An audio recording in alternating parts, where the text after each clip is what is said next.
আসলে এরকম পরিস্থিতি ফেস আমাকে মনে হয় একবার করতে হয়েছিল। তো মানে ওটা হচ্ছে আমি একটু অ্যাবসেন্ট মাইন্ডে ছিলাম, তো আমি একটু লেট করে জিম থেকে বের হয়েছি সেদিন, নিজে ওয়ার্কআউট করছিলাম, লেট করে বের হয়েছি। তো আমার দেখা গেছে রাস্তাটা ছিল যে মগবাজার থেকে ধানমন্ডি যাব। তো দেখা গেছে আমি মানে মেইন রোড দিয়ে না গিয়ে আমি রমনার ওখান দিয়ে যাচ্ছিলাম, ইন্টারকন্টিনেন্টাল সাইড দিয়ে ওখান দিয়ে যাচ্ছিলাম। তো ওই মুহূর্তে দেখা গেছে যে হঠাৎ করেই প্রায় 4 জন ছেলে সামনের দিকে চলে যায়, পিছনে আরো 3-4 জন থাকে। তো আমি যখন দেখি যে ওরা অলরেডি আমাকে ফলো করছে, যখন আমার বোঝা হয়ে গেল, তো ওই সময়টা কিন্তু আমি মানে বক্সিং ছাড়া আর কিছুই জানতাম না। তো কিছুই জানতাম না। আর সেলফ ডিফেন্স, আমি আসতেছি এটাতে, আবার সেলফ ডিফেন্সটা এমন একটা ব্যাপার যে আমাকে সব সময় যে জোর খাটাতে হবে, সব সময় ফাইট করতে হবে সেটা কিন্তু না, এখানে টেকনিক অনেক বিশাল একটা ব্যাপার। তো ওই মুহূর্তে আমি কি করলাম, যেহেতু রাস্তা নীরব হয়ে গেছে, তা আমি তাদের সাথে পারবো না ওই সময়টা, তো আমার তখন বক্সিং ছাড়া কিছুই জানা নেই। তো আমি তখন কি করলাম, রাস্তার মাঝখানে চলে গেলাম, জাস্ট রাস্তার মাঝখানে দাঁড়ানো। তো গাড়ি আসতেছে, চলে যাচ্ছে, মানে কোনো গাড়ি থামছে না। তো হঠাৎ করে একটা সিএনজি থামলো। তখন সিএনজিকে আমি বললাম যে আমাকে একটু বাসায় নিয়ে যান, আমি খুব বিপদে আছি, আমাকে ফলো করছে, আমাকে একটু বাসায় নিয়ে যান। তো তখন ওই সিএনজি আর আমাকে বাসায় নিয়ে গেল।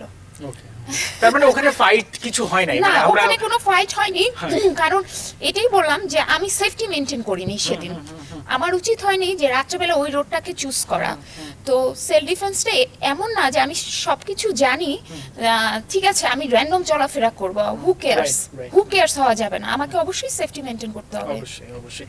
আমরা বর্তমান সময়ে যেটা খুব বেশি দেখি যে ধরেন অনেক সমালোচনার মুখোমুখি হতে হয়। একটা সময় ছিল যখন সোশ্যাল মিডিয়া এত অ্যাক্টিভ ছিল না, তখন হয়তো বা পাড়া প্রতিবেশী বা আত্মীয় স্বজনের মধ্যে সীমাবদ্ধ ছিল এই সমালোচনার বিষয়টা। তবে সোশ্যাল মিডিয়া আসার পরে এইটা যখন আপনার কাজগুলো সোশ্যাল মিডিয়াতে যাচ্ছে, সেটা নিয়ে আপনাকে অনেক কিছু অবশ্যই ফেস করতে হয়। সেগুলো কিভাবে মোকাবেলা করেন? আসলে দেখা গেছে যে মানে আমার যখন কোনো ইন্টারভিউ পাবলিশ হয়, ওই ম্যাক্সিমামে অনেক বুলিং থাকে। তো আমি আসলে এগুলোর অ্যান্সার দিতে যাই না, কারণ আমি মনে করি যে একটা মানুষ যখন কারো সমপক্ষে যেতে পারে না, তখনই তাকে নিয়ে বুলিং করে, তখনই তাকে নিয়ে একটা কটু কথা বলে। তো দেখা যায় যে এগুলোর বিরুদ্ধে আমাদের আসলে মানে আইনের ব্যবস্থা করা উচিত, কিন্তু আমি এগুলো টোটালি কেয়ার করি না। স্বাভাবিকভাবেই একটা জানার কথা অনেকেরই থাকবে যে আপনি একজন বক্সার, আপনি কোন বক্সারকে ফলো করেন বা আপনার কাকে ভাল লাগে, কে আপনার ইন্সপিরেশন? আচ্ছা, আমি যখন বক্সিং শুরু করি, যখন ছিলাম, তখন আমার হচ্ছে লায়লা আলী, মাইক টাইসন দুইজনকে ভালো লাগতো।